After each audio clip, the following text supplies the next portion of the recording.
Halo sahabat Tiropedia. Nah, jadi ini adalah konten pertama dari kami yang membahas seputar dunia konveksi, baik di mancanegara, terutama di tanah air kita, Indonesia. Nah, jadi teman-teman, kita akan bahas yang paling dekat dengan kita. Apaan tuh? Betul sekali teman-teman, baju kaos yang sekarang teman-teman kenakan untuk nonton video ini. Penasaran sama fun fact-nya? Mari kita bahas.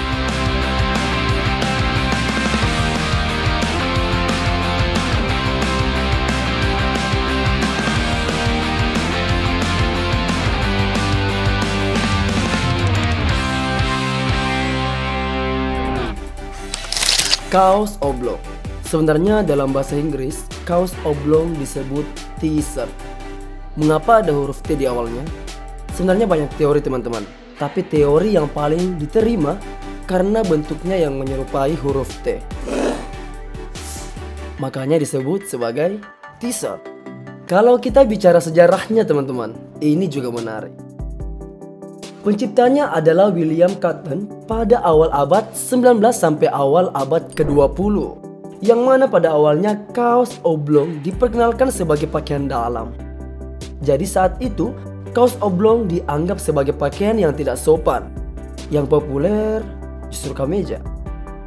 Barulah kaos oblong ini jadi tren setelah digunakan oleh Angkatan Laut Inggris dan Amerika Serikat. Nah, itu pun awalnya secara tidak sengaja. Saat berada dalam kapal, para tentara membuka seragamnya dan hanya menyisakan kaos bagian dalam berwarna putih, seleher, dan berlengan pendek. Itu pun para tentara tidak melakukannya setiap waktu, hanya selepas kerja saja.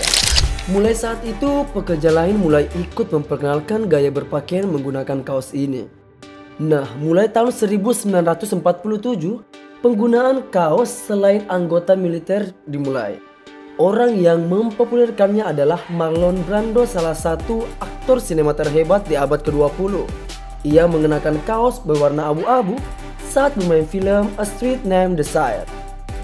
Tren ini lalu dipopulerkan juga nih teman-teman oleh salah satu tokoh paling berpengaruh di Hollywood pada tahun 1950-an. Namanya James Dean. Di filmnya yang berjudul Rebel Without a Cause.